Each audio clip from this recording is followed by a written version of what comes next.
শুভ জন্মাষ্টমীর শুভেচ্ছা জানিয়ে আজ রসোই টক ঝাল মিষ্টিতে আমি তোমাদের দেখাবো তালের বড়া, যেটা জন্মাষ্টমীর অবশ্যই করণীয় বা পুজোতে দেওয়ার একটা আইটেম বা রেসিপি।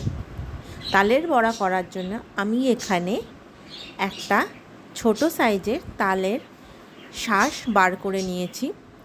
তার মধ্যে আমি এখানে ময়দা, সুজি, চিনি আর নারকেল কোড়া দেব। ময়দা আমি এখানে দিয়েছি 100 গ্রাম মতো, সুজি দিয়েছি 150 গ্রাম আর চিনি দিয়েছি 75 গ্রাম। আর একটা মাঝারি সাইজের নারকেলের 75 ভাগ আমি দিয়েছি, মানে পুরো নারকেলটা কোড়ানোর পর কোড়ানো নারকেলের 75 ভাগ আমি দিয়েছি। দিয়ে এটাকে খুব ভালো করে আমি মিশিয়ে রেখে দেব কমসে কম 10 মিনিট। 10 মিনিট রাখার পর আমি দেখব এটার ঘনত্বটা ঠিক আছে কি না। সুজি কাঁচা সেহেতু এটা একটু ফুলবে, তখন এটা আর একটু টাইট হতেও পারে। আবার যদি সুজি কম হয় তাহলে একটু পাতলাও থেকে যেতে পারে। যদি দেখো পাতলা আছে, কোনোভাবে ময়দা দেবে না। ময়দা দিলে কিন্তু বড়াটা ভাজার পর হয়তো টাইট হয়ে যাবে, যে ব্যাটারটা করছো সেটা টাইট হয়ে যাবে, কিন্তু ভালোভাবে কিন্তু ভাজাটা হবে না, ভেতরটা কাঁচা থেকে যাবে। ওই জন্য দিলে সুজি দেবে, কিন্তু অল্প পরিমাণ। যে পরিমাণে সুজি দাও না কেন সেটা কিন্তু ফুলে যাবে। ফুলে মোটামুটি একটু হলেও, মানে 50 ভাগ হলেও বাড়বে, ডবল না হলেও 50 ভাগ হলেও বেড়ে যায়।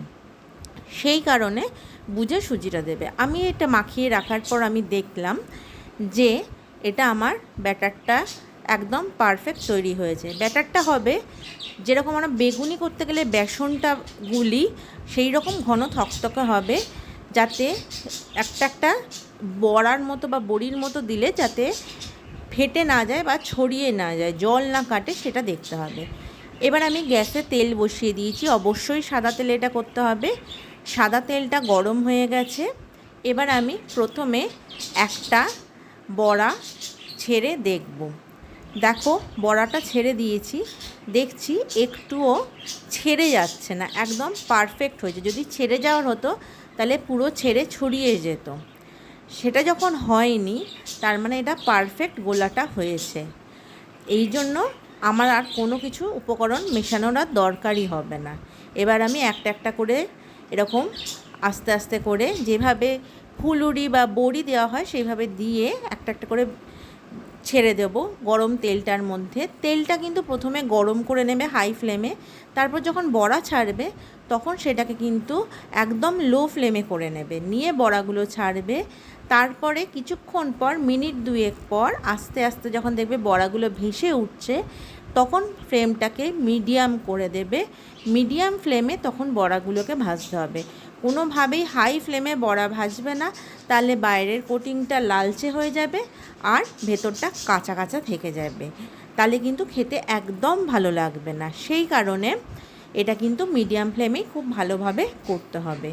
দেখো আমার বড়াগুলো একটা কড়াইতে মোটামুটি 20-25টা বা 30টার মতো আমি বড়া ছেড়ে দিয়েছি। আমার সবকটা বড়া কি সুন্দর লাল লাল করে ভেজে হয়ে গেছে একদম পুরো। এবার আমি এটা খুব ভালো করে তেল ঝরিয়ে তুলে নিচ্ছি।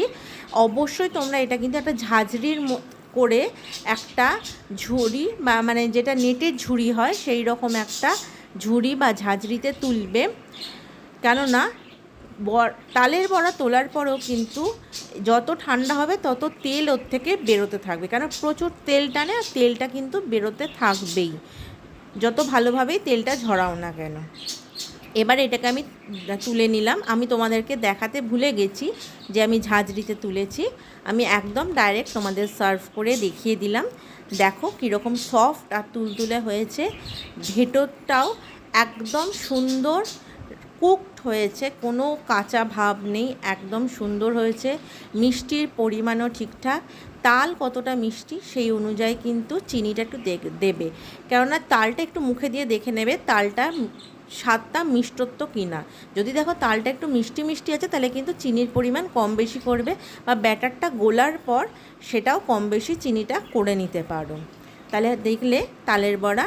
তাহলে আজকে জন্মাষ্টমীর দিন তোমরা ফটাফট তালের বড়া করে ফেলো।